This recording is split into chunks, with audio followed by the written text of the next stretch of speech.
Selamat petang, salam sejahtera. Terima kasih karena bersama dengan saya di Nazilin Unity Channel. Hari ini disahkan bahwa Muhyiddin kalah di Mahkamah Rayuan apabila Mahkamah Rayuan dengan sebulat suara membatalkan pembebasan Muhyiddin. Dengan makna kata yang lain, Muhyiddin akan kembali semula didakwa di mahkamah berkaitan dengan salah guna kuasa terhadapnya yang dikaitkan dengan program Jana Wibawa. Hari ini, Mahkamah Rayuan membatalkan pelepasan dan pembebasan Muhyiddin Yassin apabila mengembalikan 4 pertuduhan salah guna kuasa terhadapnya yang dikaitkan dengan program Jana Wibawa. Panel 3 hakim yang dipengerusikan Had Haria Said Ali hari ini sebulat suara membatalkan keputusan Mahkamah Tinggi Kuala Lumpur pada 15 Ogos tahun lepas yang membenarkan bekas Perdana Menteri itu untuk mencabar pertuduhan berkenaan atas alasan ia tidak jelas dan cacat. Panel hakim yang turut dianggotai Hakim Azmi Arifin dan SM Komati membenarkan rayuan pihak pendakwaan untuk mengembalikan semula pertuduhan salah guna kuasa. Bercakap bagi pihak panel rayuan, Hadra Haria memutuskan bahawa pertuduhan adalah jelas dan tidak kabur. Kami berpendapat Hakim Mahkamah Tinggi tersilap apabila memutuskan 4 pertuduhan itu tidak mendedahkan sebarang kesalahan yang diketahui undang-undang. Kami menerima hujahan daripada pasukan pendakwaan bahawa pertuduhan itu tidak cacat. 4 pertuduhan itu jelas dan tidak kabur, kata Hadraria. Memerintahkan pertuduhan dikembalikan dan diserahkan ke Mahkamah Session pada 15 Ogos tahun lepas. Hakim Mahkamah Tinggi Muhammad Jamil Hussein memutuskan bahawa pertuduhan salah guna kuasa adalah cacat dan tidak selaras dengan kanun tata cara jenayah. Dia berkata pertuduhan itu tidak mendedahkan butir-butir yang mencukupi mengenai dakwaan kesalahan di bawah Akta SPRM 2009. Hakim menegaskan antara kekurangan kejelasan mengenai 4 pertuduhan itu ialah sama ada Muhyiddin dituduh membuat keputusan yang menyalahi undang-undang atau menggunakan kedudukannya secara menyalahi undang-undang. Hakim menolak dakwaan pihak pendakwaan bahawa butiran dan perincian akan didedahkan semasa perbicaraan jenayah, menegaskan bahawa pertuduhan mestilah mengandungi butir-butir yang mencukupi untuk membolehkan Muhyiddin lebih bersedia untuk berdepan dakwaan semasa perbicaraan. Bagaimanapun, Muhyiddin masih menghadapi 3 pertuduhan berkaitan pengubahan wang haram yang belum selesai di Mahkamah Session Kuala Lumpur.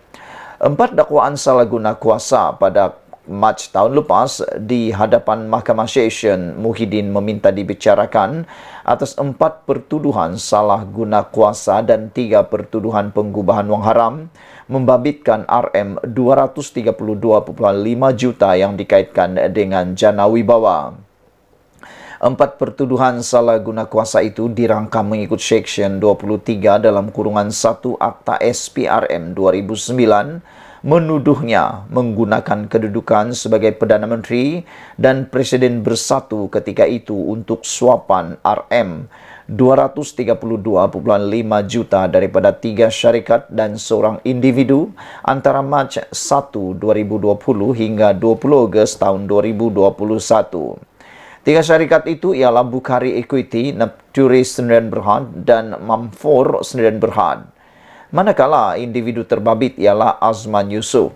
3 pertuduhan pengubahan wang haram itu dibentangkan di bawah Seksyen 4 dalam kurungan 1 kurungan B Akta Pencegahan Pengubahan Wang Haram, Pencegahan Pembiayaan Keganasan dan Hasil daripada Aktiviti Haram 2001 AMLA PUAA.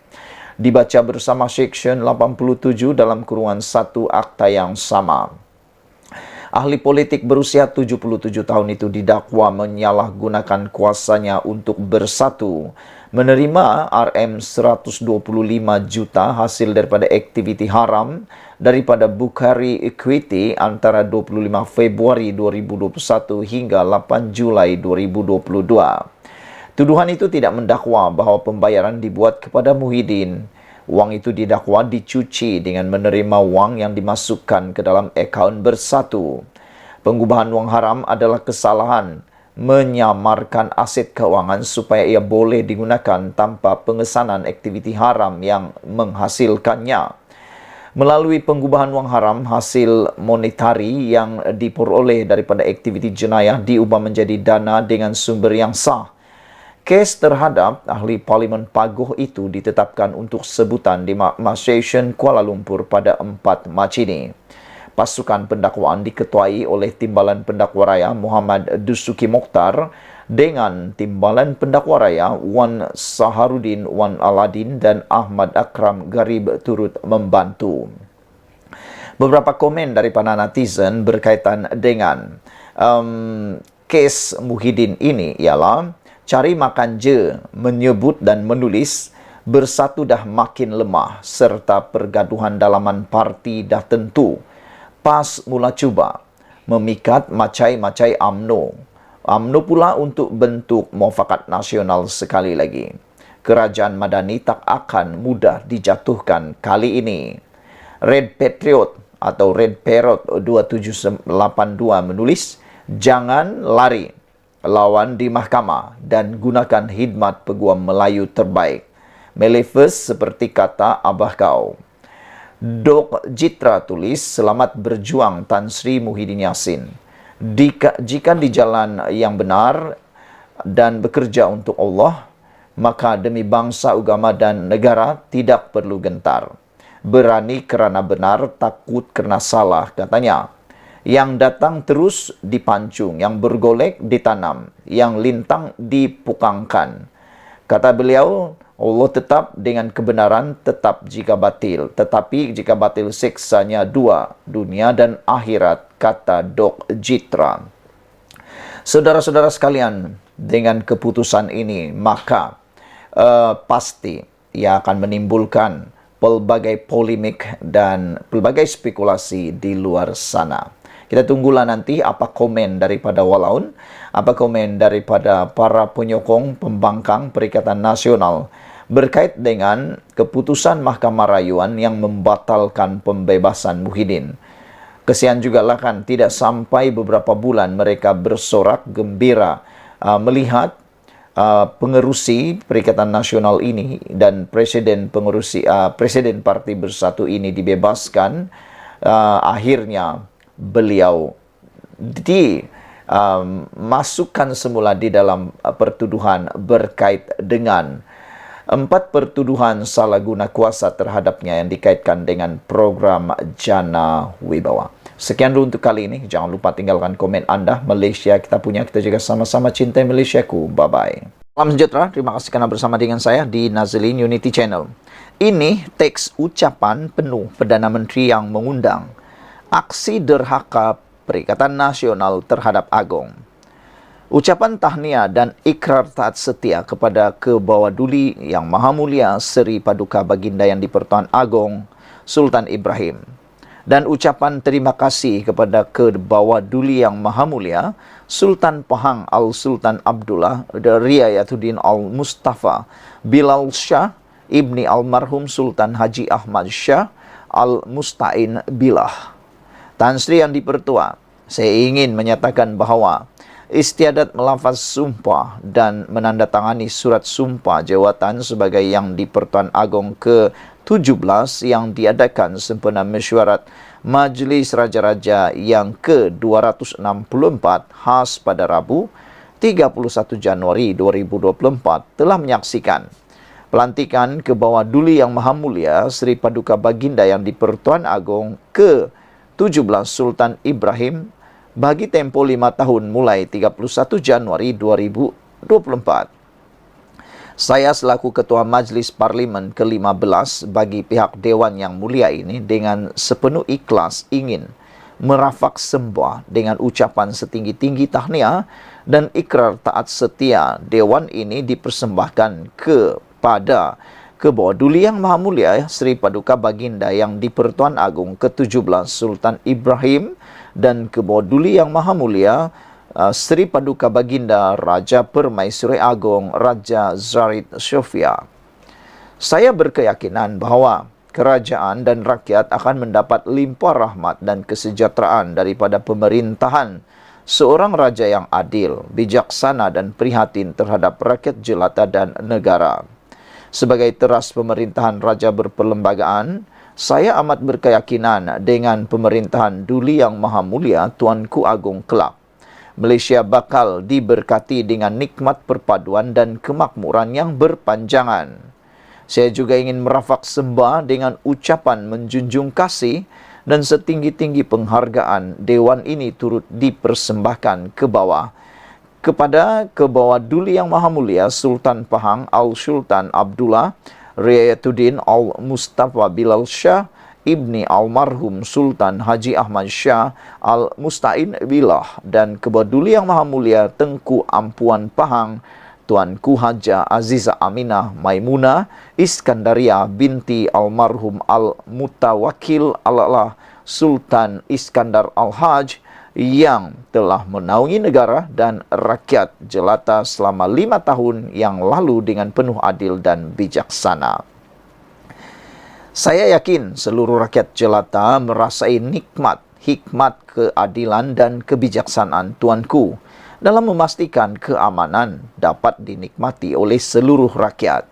Semoga Duli Yang Maha Mulia Tuanku dan Tengku Ampuan Pahang serta seluruh kerabat sentiasa dilindungi dan dilimpahi taufik dan hidayah oleh Allah. Dipanjangkan umur, diberkati dengan kesihatan dan sejahtera selalu. Moga Tuanku berdua terus dilimpahi dengan segala kehormatan serta kebesaran dan sentiasa dalam perlindungan Allah. Daulat Tuanku sembah takzim daripada saya dan seluruh ahli dewan yang mulia ini. Saudara-saudara sekalian, itulah dia ucapan daripada Anwar Ibrahim, teks ucapan penuh Perdana Menteri yang mengundang aksi derhaka Perikatan Nasional terhadap Agong. Sekian dulu, kita jumpa lagi. Bye-bye. Selamat petang, salam sejahtera. Pembangkang derhaka kepada Agong tak beri laluan Perdana Menteri ucap tahniah dan ikrar taat setia. Rupa-rupanya ini yang berlaku terhadap pembangkang dan terhadap Anwar Ibrahim semasa persidangan petang tadi. Nampaknya pembangkang ini tak henti-henti nak melakukan perkara yang populer. Mereka suka buat yang populer supaya para penyokong, para pengikut mereka melihat seakan-akan itu tindakan yang betul. Tapi bagi mereka yang faham tentang peraturan, tentang perkara-perkara yang penting, mereka tahu bahawa itu adalah penderhakaan yang sengaja. Ahli Parlimen Pembangkang hari ini bertindak derhaka terhadap Yang di-Pertuan Agong apabila keluar dari Dewan Rakyat selepas Speaker Tan Sri Johari Abdul membenarkan slot diberikan kepada Perdana Menteri untuk mengucapkan terima kasih kepada Seri Paduka. Aksi biadab Blok Perikatan Nasional PN itu sebagai langkah protes selepas Speaker tetap membenarkan slot tersebut untuk Datuk Seri Anwar Ibrahim.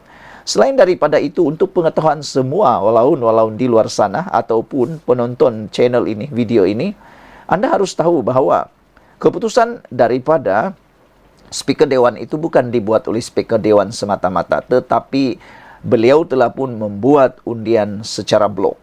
Undian secara blok itu telah pun dimenangi dan majoriti menyokong Anwar Ibrahim meneruskan slot tersebut atau membenarkan usul untuk berucap tahniah dan taat setia kepada Agong.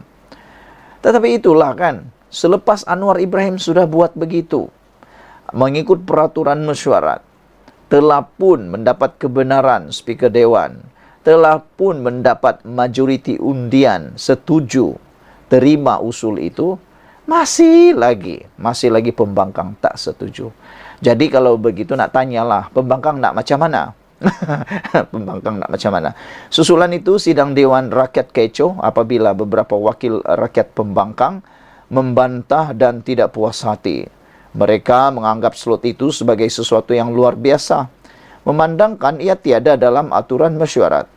Ketua Pembangkang Datuk Seri Hamzah Zainuddin bangkit membantah sewaktu Anwar memberikan ucapan.